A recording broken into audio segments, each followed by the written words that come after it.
Halo rekan muda yang terkasih, dimanapun teman-teman berada, berkah dalem. Perkenalkan, saya Dionysius Bayu Wiratmoko, mahasiswa dari Sekolah Tinggi Pastoral Kateketik Santo Fransiskus Asisi Semarang, akan sedikit berbagi mengenai pandangan gereja tentang cloning.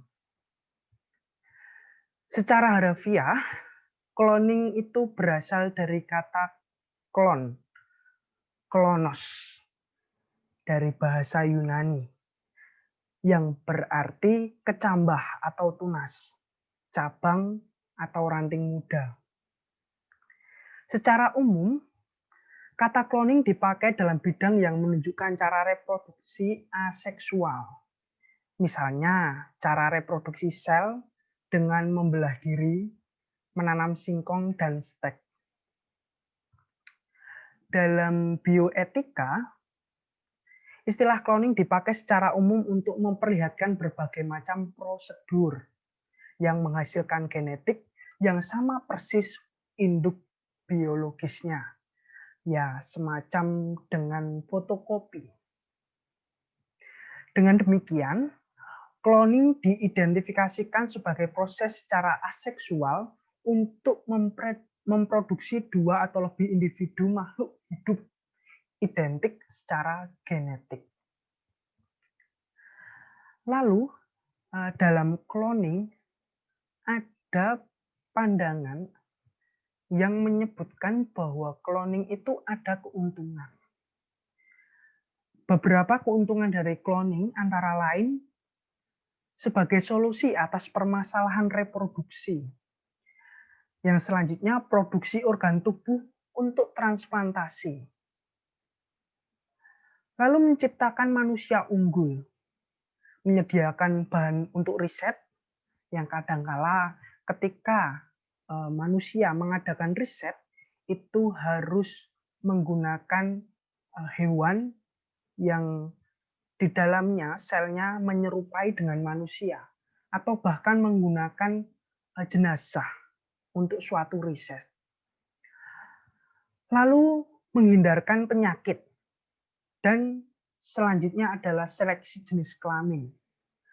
Hal-hal tersebut merupakan beberapa contoh atau kelompok yang memandang bahwa cloning itu merupakan suatu hal yang positif.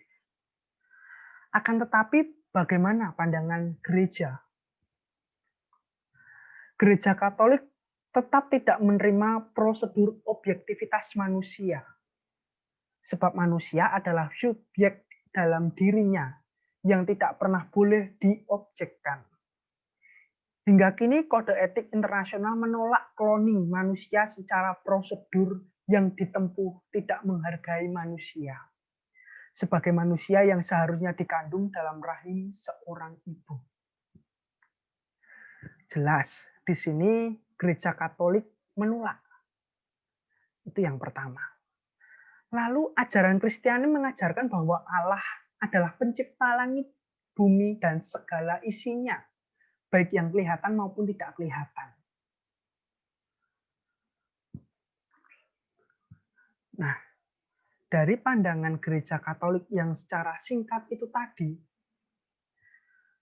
ternyata ada kerugian. Mengapa alasan Gereja Katolik menolak adanya cloning? Yang pertama adalah hilangnya identitas diri dan keunikan individu sebagai manusia. Jelas, dengan adanya cloning, manusia tidak lagi unik, tidak lagi memiliki ciri khas, karena bisa seenaknya dibuat dengan cara-cara tertentu, sehingga menghasilkan suatu individu yang unggul. Lalu yang kedua adalah masalah teknis dan resiko kesehatan penggunaan sel-sel induk hasil cloning. Tentunya tak akan selamanya hasil yang di-cloning itu akan mengalami kesempurnaan karena akan ada bagian-bagian yang tidak berfungsi atau dalam perkembangannya akan terjadi resiko-resiko kesehatan dalam diri si kloni. Lalu ada anggapan ketidakadilan sosial dengan adanya kloning, penyangkalan terhadap prokreasi manusia, lalu perendahan martabat manusia, perendahan martabat wanita khususnya. Lalu setelah itu bagaimana sikap gereja Katolik atas kloning manusia? Hidup manusia tidak hanya dilihat pada saat manusia itu sudah dewasa, tetapi kehidupan manusia sudah ada sejak selesainya proses pembuahan. Kita ketahui bersama bahwa gereja Katolik mempercayai adanya kehidupan manusia itu sejak awal pembuahan. Bertemunya sel sperma dengan sel telur itu menjadikan embrio dan disitulah mulai terjadi kehidupan. Gereja Katolik mempercayai itu. Lalu, gereja Katolik juga berpandangan jelas bahwa manusia sebagai citra Allah. Dalam kitab Kejadian sudah jelas dikatakan bahwa atas kehendaknya sendiri Allah menciptakan manusia secara secitra dengan Allah atau secitra dengannya. Lalu dia bersabda bahwa manusia itu harus beranak cucu dan bertambah banyak. Berarti dengan demikian manusia terjadi atas pembuahan antara proses reproduksi laki-laki dan perempuan. Dalam Konsili Vatikan kedua melalui dokumen Gaudium et Spes mengungkapkan bahwa segala sesuatu harus diarahkan kepada manusia sebagai pusat dan puncak, sebab manusia ditetapkan oleh Allah menjadi tuan atas semua makhluk di dunia ini. Selanjutnya, gereja Katolik juga berpandangan bahwa perkawinan sebagai dasar prokreasi manusia yang sah.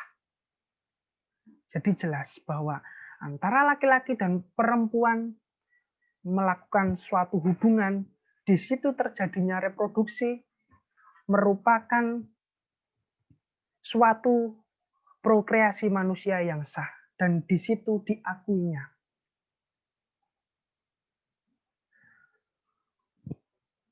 Paus Yohanes Paulus II dalam ensiklik Evangelium Vitae mengungkapkan keberatan gereja Katolik terhadap penggunaan teknologi canggih pada prokreasi manusia, termasuk teknik cloning manusia.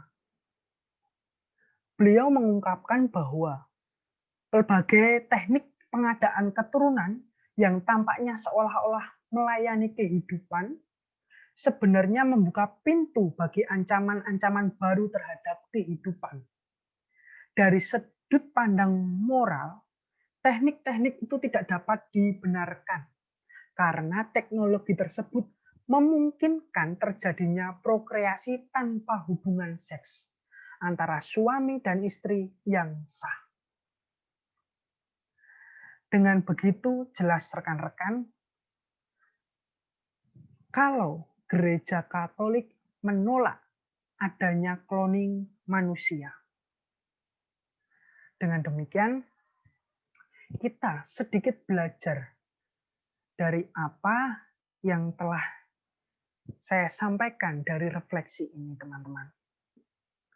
Semoga apa yang saya sampaikan ini bermanfaat bagi teman-teman, bagi rekan-rekan muda dimanapun berada, serta saya juga memohonkan maaf apabila dalam penyampaian refleksi ini, dalam penyampaian ada salah-salah kata.